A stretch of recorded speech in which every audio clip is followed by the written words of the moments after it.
This is Andrian. And this is Ray. Welcome to the Talk Lab podcast. Every 2 weeks, we'll invite a new guest and In every session, we'll dig into their life, relationships, and perspectives. one question at a time. Let's Talk Lab! Yay. Welcome to our second episode in the Talk Lab podcast. This time we've invited Meng again to be our guest. Woo! And this time we'll talk about his self-improvement discovery on how he actually have a process on like having a system every day and having a routine, having a system on how to develop himself. And this is a very interesting one because it's not really specific to any, topic like sexuality and anything. It's more like a mindset shift, right? Yeah, as we were talking about it over Lunch. a meal. Yeah, depending when. Yeah, if it's a night dinner, if it's whatever. Yeah, but anyway, What is he on about? no. We had lunch. It was not a whatever meal Okay, it was. but basically we had a very fruitful conversation, Yeah. and I feel like this advice that Meng that is gonna share to us and enlighten us would be a very sort of self-discovery kind of stage to yourself. So I'll stop talking and mumbling. Yeah, I'll pass it to you, Meng. Stage is yours. Yeah. Happy to be back.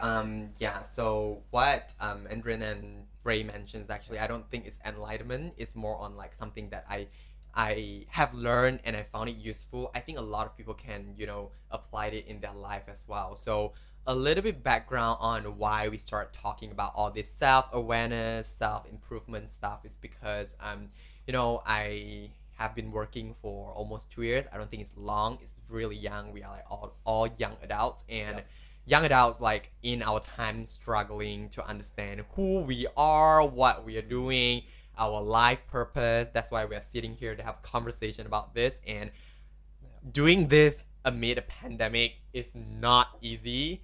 And I have found something that helped me to, to have an anchor of my life. Like apart from having a corporate job, I also finished a yoga teacher training last year in 2020. And then I also finished a mentorship. So those things help me to find my passion out of my regular day job. And when we talk about self-improvement, something I'm really, really proud of about myself is how much I've changed across the years. So when I was back in uni, I drink a lot, and then my sleeping schedule is totally off. Like I would sleep at 3 a.m. after finishing projects, wake up at 12 p.m. and then lunch is late and everything. It's like kind of messy, which is like a lot of students were, and I don't feel regret doing anything like that, but that way of living is not suitable for me right now, to have a full-time job and want to cultivate something out of the full-time job. And now on weekdays, I wake up at 6 a.m. every morning, and I go to class to practice my yoga at 7. And then on weekends, I would practice yoga as well, and I do something like, hiking and stuff like that. So, And the podcast. and this podcast today, like, exploring new things, like The Talk Lab podcast. this. And this is something fun, like for example, to find time to do things like this. And how I put it in is, as I mentioned, is, like having a routine. Waking up at 6 a.m. is not my goal. It's just my behavior that align with my identity that I want to be. And so being able to do that is something that I'm proud of. And I can share more about, how I do it and how it has helped me. Before we go into that, I think that is also interesting, but I just want the audience to also understand what's your autopilot routine, because I think that's very typical for anyone in Hong Kong or with a work life in Malaysia or Singapore or Taiwan, wherever you're listening it to, so that people understand like, hey, oh my God, I'm also doing that shit. Yeah, so just want you to share your perspective on your 9-to-5 job perspective, and then how that triggered you to make you. I think a lot of us have 9-to-5 job, corporate job. It's very common. It's like, how we in the system. And when I first started working, like back in 2019, and then for months I would wake up at like say 8 something, and then I have to rush to work, and then on the way I would Wait, buy your office hour is what time? What time does it start? 9 to 6:30. So Okay. 9 and a Wow, half so you wake up hours. at 8:30 and then Yes, rush. and to then the- I would wow. rush, like not running, like walking very fast, speed walking to MTR station, and then on the way I would get some bread, and then at 9 something I'll sit in front of my desk eating the bun, and then start typing emails and replying, and that goes until 6 something or 7 if I have to OT, and I go back home and it's already 8, and I have dinner, and I'm already exhausted. Like I'm so tired. I don't want to do anything.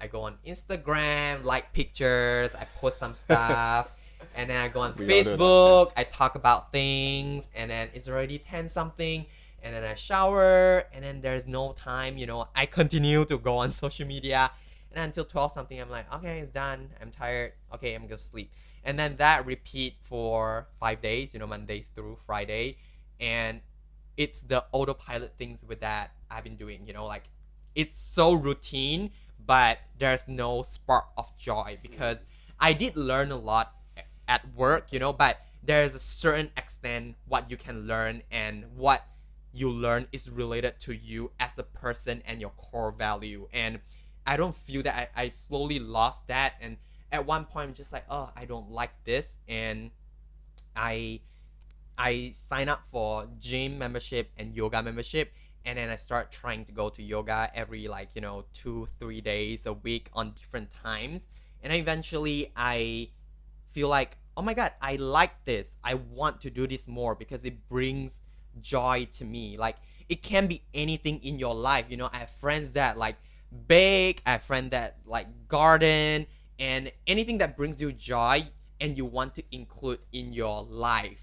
And that's how I did realize, oh my god, the routine, and then try to include things that can spark joy in me. And that's how I found out, oh my god, I've been living on autopilot, and that is like, wow, I need to break that. That's the point where I have the awareness about, oh my god, I don't want to live like this anymore, and I have to do something, like to change it. Yeah. I think we both have like a 9 to 5 job. Yes. And every day is basically you have your clients, I have my tenants. Basically just email them or ring them up, or they have questions, they would tell you. Every day is basically a copy and paste of pretty much the same thing. Yeah. I think Yeah. it depends. Yeah, that's why I think in this podcast we always talk openly Yeah. about this, and we hopefully help you guide to something Yeah. that you are passionate or interested about. For me, I think my job is quite meaningful. And every day it's very different because I'm in technology, right? And the breadth of clients that I meet are very different. Even though now I'm supporting the government, Hong Kong government, public sector accounts, it could be fire department, it could be police, it's all very different, or it could be semi-government. So for me, I still think there's value and there's excitement in that, but at the same time, do I feel really passionate about that? It's a question. Yeah. That's why we're doing stuff on the side, on the weekends, but I completely agree. I just wanted to just wrap up on your point on the autopilot, that it's actually very common to go into this autopilot stage if you actually don't think about it. Because by the time you hit Friday, you're like, weekend is here! And then like Sunday night, you become very sad. Yeah. And then Monday happens again, and then you just go through that routine. Yeah. You just go through that routine. I think it's a routine that we were talking about. It's not necessarily your job is the same every day. Yeah. It's the routine. Yeah, and you have to feel happy with your routine. If the routine, if you love your job, that's fine. There are people great. that love That's their great. job, and then they feel happy being in a job. But if you don't feel like you're gaining something like more than that aligned with your core values, because some people really work for just the money, that is totally fine, but if you feel unhappy, you need to find something out of it. And what I'm saying is, you can not enjoy as much as your job just to get the money, but also at the same time do something on the side. And to do something on the side, it requires like a mindset where you think, okay, I want to grow, I want to change, I want to make that change in my life. And that's what I did. Like I say to myself, I don't want to feel like I am just working on a job that I kind of learn something, I learned actually a lot of things, but still it's not towards my core values. And then I discover what I really, like what I really want, what are my core values, and think about, oh, I want to be kind to people, I want to influence people, I want to feel good about myself. Like I want to feel good when I do the things I feel good. Oh my god, I'm doing this and it makes me happy. And yoga is one of that. That's why as I shared over the lunch, I said why it is very important to align your behaviors to your identity. And first and foremost, you have to form an identity that you think that is actually aligned, that you want to be. Like imagine what kind of person you want to be, because for my case, I imagine I want to be the kind of person that can influence people, bring positive impact to the world, and that can be done through yoga. And how I can do that? I have to wake up at 6 every morning and then go to the class so I can improve myself. So the improving is a system. I don't go towards a goal of like saying, I don't chase the goal of like I wake up 6 every morning, because after waking up at 6, it's like what's next, But having a system is like, okay, by doing this, that helps me to achieve the identity. The behavior aligns with the identity. So knowing who you want to be or your core values is so important in that.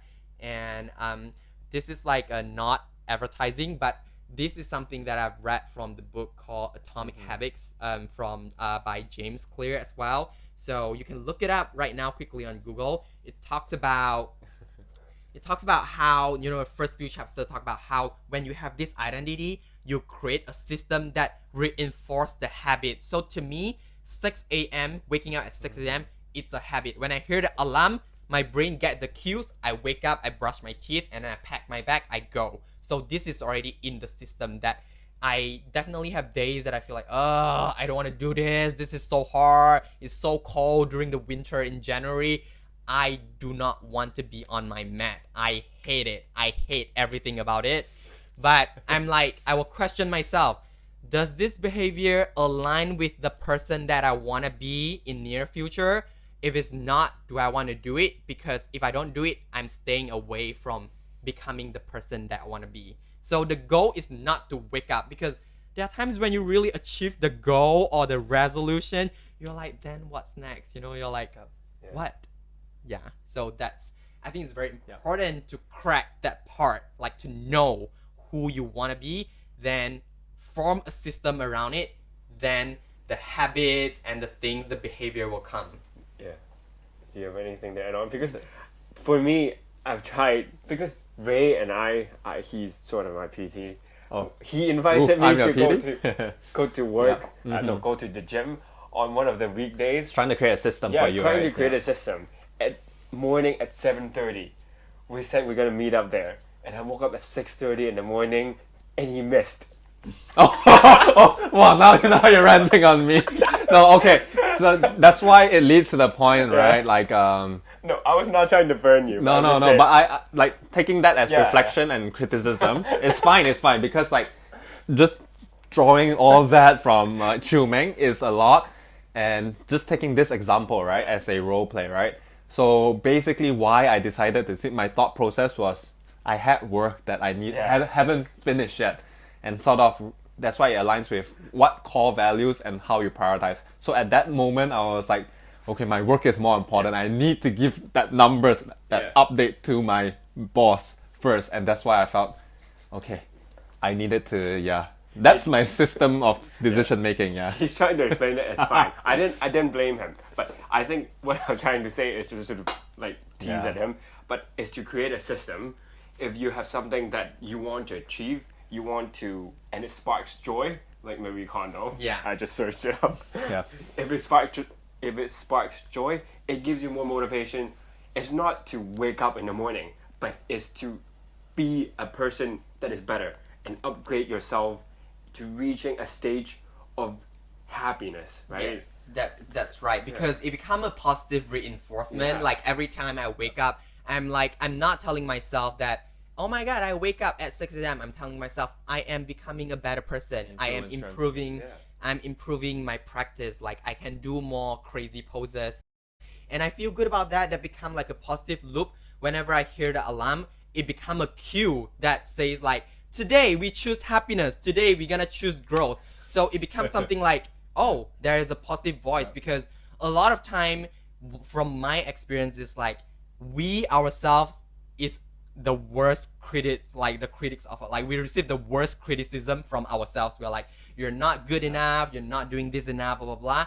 And riding on that, I want to say, when we are talking about growth and improvement, we always, I myself from my past experiences, like we think everything has to be go from 0 to 100. If I don't immediately be good at this, I don't want it. So that is like, you know, we being praised like smart and everything since you're a kid. It's really like, I want to be good at this immediately. But a lot of the things come from the compound of every day. You do 1% every day to accumulate it across the time. So when we talk about self-improvement, having self-awareness, habits, you just gotta do it. Like the key is to show up. Like, you know, show up. It's already half the battle, right? It's hard, but you have to hold yourself accountable on that. And I think that is very, very important as well. Yeah. No, I just wanted to wrap up on the point where, you know, we talk so much about having that drive for self-improvement and growth, but I just want to make it clear to everyone out there, like, you don't need to, I mean, this is actually just the result, but you really need to dig deep to understand, like, what you really want out of your life. Yeah. Yes. What's your purpose? So for Meng, like, just drawing some relation, he wants to influence more people, be more kind, and then yoga is just a really great medium for him to achieve that. So sometimes you might not have that answer. I think we discussed this across different podcasts, but I think a simple way now, I'm thinking about it, what makes you happy? Yeah. What makes you happy? Then, and based on what makes you happy, what are the values that, you know, associate with that? And then you start off thinking about what's your ambition, your goal, that you see it align with that. And then you have sub goals to it. Yeah. And then waking up at 6 a.m. doing that yoga, these are sub goals, doing that for, you know, 1 month, 3 months, and then you see yourself progress. Milestones. Yeah. Setting up like small milestones. Yeah. I've read a book. It's saying that, I forgot the name of the book, and I'm not trying to promote it. Is you try to set a very, very small goal, and if you achieve it, it actually motivates you. Like just by making very small. Like in that book, it says that every day I'm gonna read 1 page, and if it's too tough, maybe just half a page. Because eventually you won't just read half a page. If you are into that book, you read a few more pages. But it's to make you kickstart.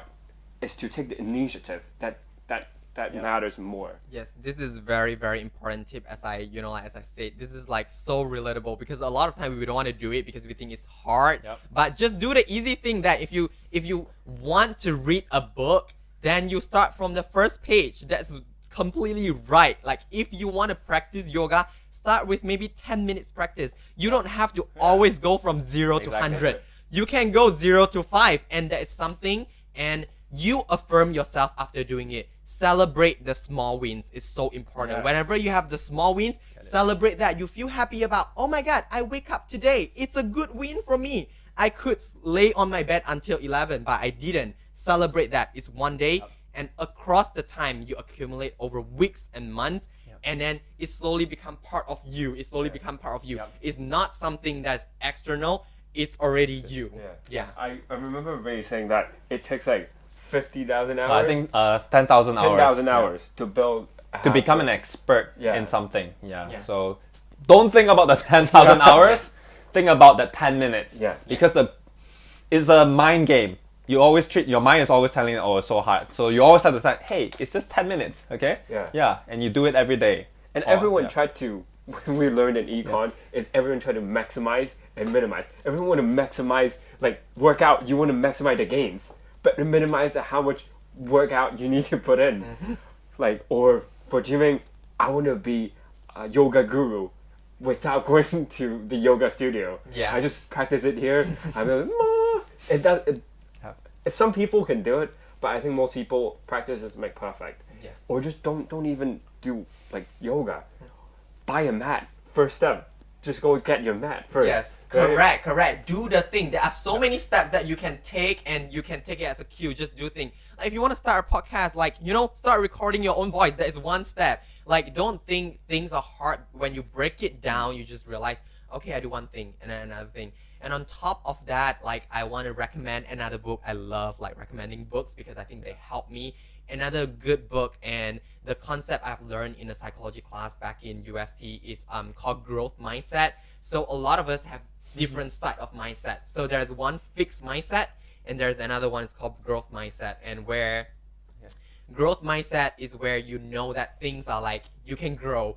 Everything is malleable, like you can learn and grow, and just think that you can do something more. It's about the growth mindset. So look up the book. It's called Mindsets. It's very easy, and learn about the fact that as a human we can change, and by changing 1%, you are contributing 1% to the 100%. So that's a very, very important lesson.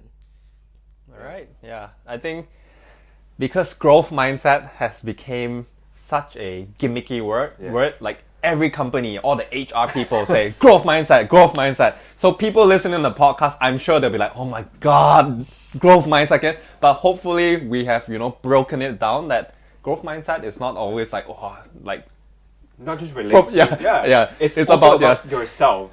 Yeah. And finding, and I think we're not encouraging you just to learn about yoga, going to the gym, but it's to find your happy place. Maybe watching Netflix is your happy place. Yes. Like doing something that sparks you joy. As long as it relates to your core values. Yeah. And nobody can lie except to, I mean, even if you lie to yourself, at the end of the day, are you truly happy for doing that? So I think with that, you can use that as a rule to really understand. A framework for you to kickstart your process. Because everything, it's very hard for you to conceptualize the whole thing. But if you break it down piece by piece and doing it day by day, you eventually accumulate. It's basically like investing. You compound it. Yeah. Every day you're gaining a bit. Yeah. So any more add-ons? No, I think I'm pretty it's good. great. I love the energy. I think there's good takeaways here. Yeah. So thanks again, Meng, for Thank you. all that positivity and influence. I can start feeling it already. I can feel it. Yeah. I'm not sure if the audience can feel it, but yeah, if you feel it, share it, like, subscribe, comment, and let us know what you think about it. Apple Podcasts, Spotify, and YouTube. All right. Adios. See ya. Ciao.